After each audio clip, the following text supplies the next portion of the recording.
जय महाराष्ट्र. नुकताच कळंब शहरातील नगर परिषदेचे शिवसेना उद्धव बाळासाहेब ठाकरे पक्षाचे काही नगरसेवक भारतीय जनता पार्टीत गेले.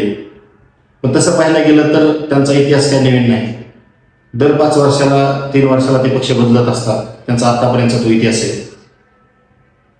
पण सन्माननीय या मतदारसंघाचे आमदार कैलासदादांवर त्यांनी काही प्रश्न उपस्थित केले. मुळात हे प्रश्नच असे की त्याचं उत्तर देणं देखील मला असं काही महत्त्वाचं वाटत नाही, कारण त्यांनी त्यांच्या स्वतःच्या अंतर्मनाला विचारावं की हे प्रश्न आपण कसे मांडले. पण असो, पण मला त्यांना आवर्जून एक गोष्ट सांगायची की आपण जे बोलला की विश्वासावर आपल्यावर जो मान्य आमदार साहेबांनी विश्वास टाकला होता, ज्या विश्वासानं तुम्हाला कळंब नगरपालिकेचं नेतृत्व दिलं होतं, ज्या विश्वासानं जुन्या शिवसैनिकांचा विरोध असताना देखील या कळंब नगरपालिकेच्या निवडणुकीची नगराध्यक्ष पदाची उमेदवारी तुमच्यावर दिली असेल, ज्या विश्वासानं तुमच्यावर सर्व शहराचा जबाबदारी कारभार तुमच्या हातात दिला असेल, त्या विश्वासाला कुठं तुम्ही त्यात पार पाडला. मला आवर्जून तुम्हाला विचारायचं आहे की कळंब नगरपालिकेची निवडणूक काय फक्त एकट्या पालिकेची आपलीच नव्हती, तर समजा जिल्ह्याच्या सगळ्या नगरपालिकेच्या निवडणुकी होत्या.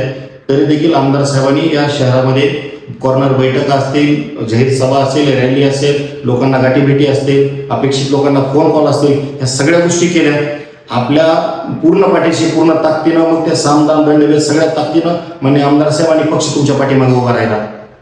पण ह्या गोष्टीचा तुम्ही विश्वासघात केलाय, ह्या गोष्टीचा तुम्ही विश्वासघात केलाय. आणि त्याचबरोबर तुम्हाला आवर्जून चांगलंच माहिती आहे की माननीय आमदार साहेबांच्या पत्नी आणि माननीय खासदार साहेबांच्या पत्नी तुमच्या निवडणुकीसाठी तुमच्या प्रत्येक प्रभागात, तुमच्या प्रत्येक वार्डामध्ये, प्रत्येक घरामध्ये तुमच्यासाठी मतं मागत फिरत होत्या.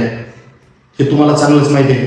पण असो, विश्वासाच्या गोष्टी आता मला काही जास्त तुमच्याबद्दल तुम्हाला बोलावंच वाटत नाही, कारण आतापर्यंतच्या ज्या ज्या नेत्यांनी तुम्हाला पाठबळ दिलं त्या नेत्यांबद्दल आपण किती विश्वासार्हता ठेवली ते सर्व तालुक्याला माहिती आहे. त्याच्यामुळे मला त्या गोष्टी जायचं नाही.